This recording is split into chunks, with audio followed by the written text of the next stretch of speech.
exclusive interview on CNN, Ukrainian President Volodymyr Zelensky stressed the importance of defending territory in eastern Ukraine, saying Ukrainian forces will stand their ground in the Donbas region and that the battle there could influence the course of the whole war. Take a listen. Because I don't trust the Russian military and Russian leadership. That is why we understand that the fact that we fought them off and they left and they were running away from Kyiv, from the north, from Chernihiv, and from that direction, it doesn't mean if they are able to capture Donbass, they won't come further towards Kyiv. Joining us now to discuss, retired Lieutenant General Mark Kirtley. He, of course, commanded the U.S. Army forces in Europe. General, always good to have you on. First, I wonder if you could help explain to folks at home the current status of this war, because Ukrainians held out around the capital, Kyiv. Russians were forced to withdraw, but they withdrew the bulk of those forces to the east to focus their attention there, and they've been making progress. They've been picking up cities. Mariupol looks on the verge, perhaps, of collapse, though people still fighting. Is Russia gaining ground in the east? Is it going too far to say they're beginning to win in the east? It is going too far to say they're beginning to win, Jim. They are certainly making progress in some areas. As long as you mentioned Mariupol, we can start there. I'm looking at this from the standpoint of a commander on both sides. Mariupol is considered, in the military terminology, a decisive point. If you zoom in on the map that you have right now, we see it as a city as part of Ukraine. But if you really zoom into that city, what you find is it has roads, there you go, it has roads going in every single direction. That road to the east goes to Rostov-on-Don inside of Rostov.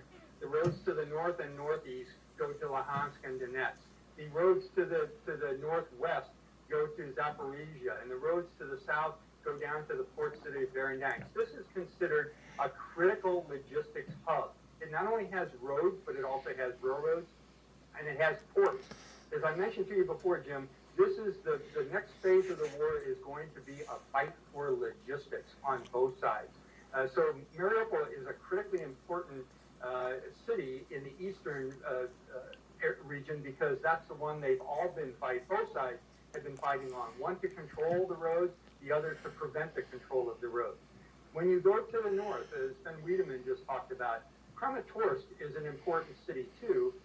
The Russians have been fighting for that in the eastern Donbass, trying to surround the forces the Ukrainian forces that are fighting in Donetsk and Luhansk.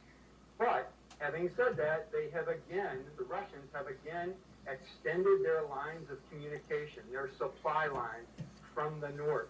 And there are reports overnight that Ukrainian forces have counterattacked in the cities of Izium, which we've talked about so many times before, and out of the east from Kharkiv. So the fight in the north of this region continues unabated. It's critically important. The Ukrainians are attempting to surround the Russian forces, who are attempting to surround them in Donetsk. But the Ukrainians are doing it by attacking the supply lines of the Russians. If you go to the west where you are, the attacks that came in this morning, again, follow the roads out of the city, but to Slovakia.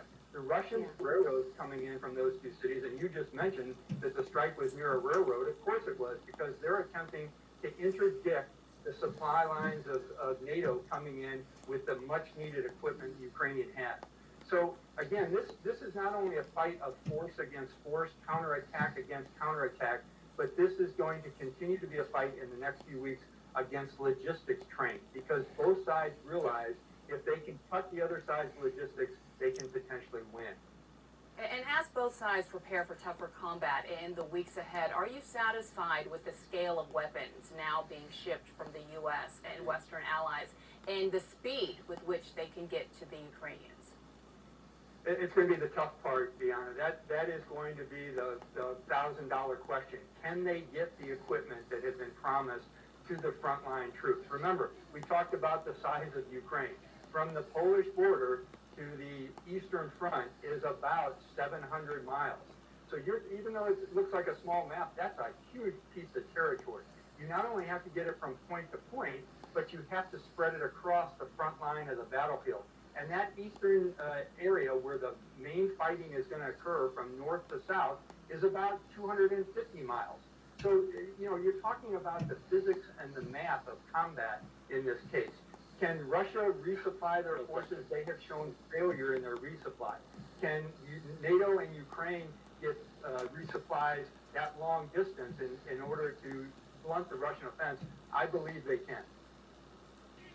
Yeah, it's remarkable the difference there, right? Russia having trouble still to this date, and Ukrainians and U.S. and NATO still able to keep those supply lines open. Lieutenant General Mark Hertling, thanks so much. Thank you, Jeff. Still to come this hour, Russian missiles strike another suburb of the capital, Kyiv.